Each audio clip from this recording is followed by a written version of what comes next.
Some people are called slow simply because they refuse to answer before they understand. Not because they don't know, because they won't pretend they do. There's a kind of mind that has been misread for years. Misread by teachers, by coworkers, by people who love them. Sometimes by themselves. If you've ever been told you think too much. If you've ever felt exhausted after being around people, not because you dislike them, but because something inside you just shuts down. If you've ever stayed quiet in a room full of voices and been mistaken for someone with nothing to say, this video was made for you. If this is already resonating, subscribe. Because what comes next goes much deeper. We live in a world that rewards speed, quick answers, fast reactions, instant confidence, the ability to walk into a room and immediately perform, to be loud, decisive, charming on command. Society reads these things as signs of intelligence, and it reads their absence as weakness. The person who pauses before speaking is seen as uncertain. The person who needs time alone after socializing is seen as antisocial.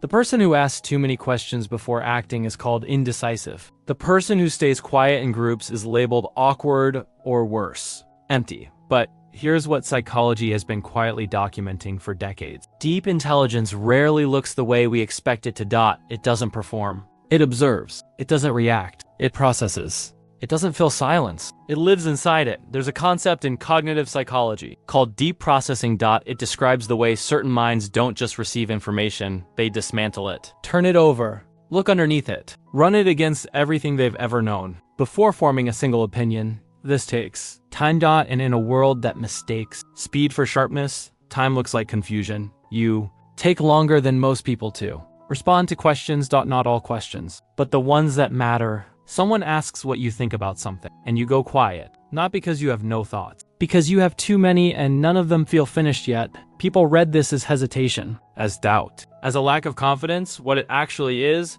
cognitive filtering. High-functioning minds tend to run multiple, simultaneous interpretations before settling on one. They're not slow to answer. They're unwilling to answer badly. There's a difference between a mind that has nothing to say and a mind that refuses to simplify what shouldn't be simplified. Some people speak less because they're processing more. And the world has spent centuries calling that slow. You rehearse conversations in your head before they happen, sometimes after they happen too. You replay what was said, what you said, what you should have said, what the other person probably meant underneath what they actually said. Most people find this exhausting to hear about. They say, just stop overthinking. But what they're describing as overthinking, psychology calls it metacognition. The ability to think about your own thinking, to observe your mental processes from the outside, to run simulations of social reality before entering it. This isn't anxiety dressed up as intelligence. In many cases, it's both. Because sensitive, high-processing minds often experience the world at a volume that others simply don't register. Every interaction carries weight. Every word lands somewhere.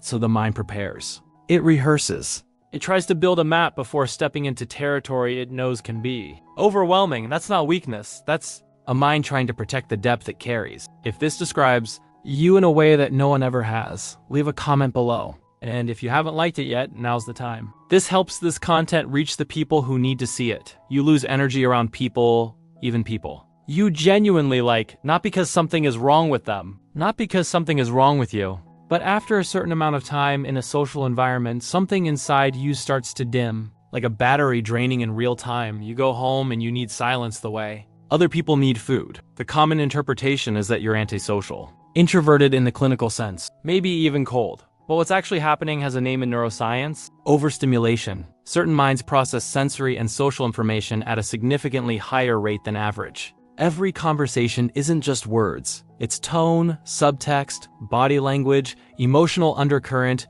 unspoken tension. Every room isn't just people. It's a field of signals being absorbed simultaneously. For a mind like that, socializing isn't casual. It's cognitively expensive. The exhaustion isn't social failure. It's the cost of perceiving more than most people know is even there. Some minds don't get tired of people. They get tired from the weight of how deeply they experience them. You struggle with small talk, not because you're awkward, not because you lack social skill in any meaningful sense, but because something in you resists conversations that stay on the surface. You can do it. You've learned to perform it, but it costs you something. There's a specific kind of mental discomfort that comes from being in a conversation your mind can't fully enter. When the topic is shallow, part of your brain simply disengages, not out of arrogance, But out of a kind of cognitive incompatibility, psychology has observed that individuals with high abstract thinking capacity often find surface-level interaction genuinely harder to sustain, not easier, because their natural mode of thought operates at a level of complexity that casual conversation doesn't reach. They're not bad at talking. They're bad at talking about nothing, and in a world where small talk is the primary social currency, that looks like a flaw. It gets misread as coldness, as superiority, as social dysfunction. When really, it's just a mind waiting for a conversation deep enough to actually enter. Some people aren't hard to talk to. They're just impossible to reach on the surface. You change your mind often, and people mistake that for weakness. You form an opinion, you hold it, then you encounter new information, a different perspective, a detail you hadn't considered, and quietly, without drama, you revise what you thought to the outside world. This looks like inconsistency, like someone who doesn't really know what they believe, like someone who can be easily swayed. But what's actually happening is one of the rarest cognitive functions a mind can perform. It's called epistemic flexibility. The ability to hold a belief without fusing your identity to it, to update your thinking when the evidence changes, to care more about being accurate than about being consistent. Most people don't do this, not because they lack intelligence, but because the ego resists revision. Changing your mind in public feels like losing. It feels like admitting you were wrong, so people double down. They defend positions they've already privately abandoned just to avoid the discomfort of being seen as uncertain. The mind that changes its thinking isn't weak. It's doing something most minds find genuinely threatening. It's choosing truth over the appearance of certainty. That's not inconsistency. That's intellectual honesty at a level most people never reach. You find it hard to explain what you're thinking, even when you're thinking deeply. Someone asks your opinion and you know exactly what you feel, but the words come out wrong, incomplete, too long, too tangled. You can sense the full shape of the idea inside you, but by the time it reaches language, something gets lost. People assume you don't have a clear mind. The reality is closer to the opposite. There's a well-documented gap in cognitive psychology between abstract thought and verbal expression. The mind can operate at a level of complexity that language simply wasn't built to carry. Concepts that exist as feelings, as spatial understanding, as layered simultaneous awareness, these don't translate cleanly into linear sentences. The person who speaks slowly and imprecisely about complex things isn't thinking poorly. They're thinking in a format that words keep failing. Writers spend entire careers trying to close that gap. Philosophers dedicate lifetimes to it. And still, the most honest ones admit that the deepest thoughts resist being said out loud. Some minds aren't inarticulate. They're just carrying ideas that language keeps arriving too small for. You observe more than you participate. In a group you watch, you notice who interrupts who. You notice the shift in someone's energy when a certain topic comes up. You notice what isn't being said, the silence underneath the conversation, the tension no one is naming. And while you're doing all of this, you look distant, disengaged, like you're not really there. People wonder if you're bored, if you care, if something is wrong. Nothing is wrong. You're doing something that has a specific name in social psychology: high context processing. The ability to read an environment at multiple levels simultaneously. To perceive the emotional architecture of a room, not just its surface activity. This is not a passive trait. It requires enormous cognitive bandwidth, but it looks like absent. It looks like you checked out, because the most active thing you're doing is invisible. Some people aren't quiet because they have nothing to offer. They're quiet because they're the only ones in the room who noticed everything.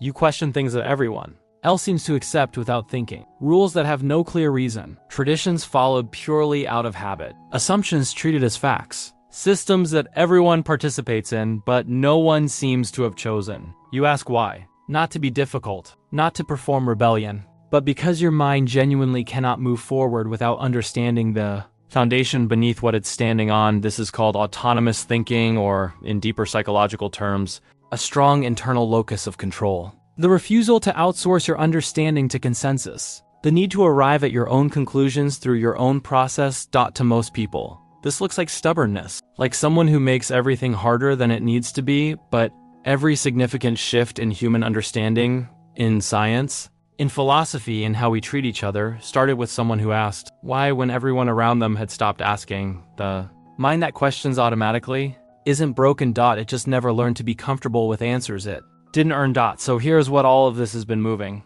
toward. There is a kind of intelligence that will never look impressive at a party. That will never win an argument by being the loudest. That will never be mistaken for confidence by people who confuse speed with clarity. It looks tired sometimes, quiet often, distant when it's actually paying the most attention. It second guesses itself, not from insecurity, but from a standard of inner honesty that most minds never hold themselves to. It struggles in rooms where the conversation never goes anywhere worth going. It takes longer. It needs more silence. It costs more to be around people and requires more recovery afterward. And for years, sometimes for an entire lifetime, this kind of mind gets read as less than, as odd, as difficult, as someone who just can't quite keep up. But the truth that psychology keeps returning to quietly in study after study, in observation after observation, is that the mind, which processes deeply, was never built for the speed this world rewards.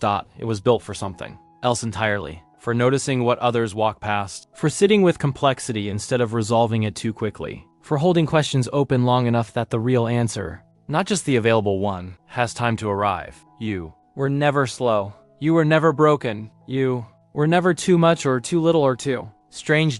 You were simply being measured by the wrong instrument. Some people spend their whole lives trying to fit into conversations their mind was never designed for.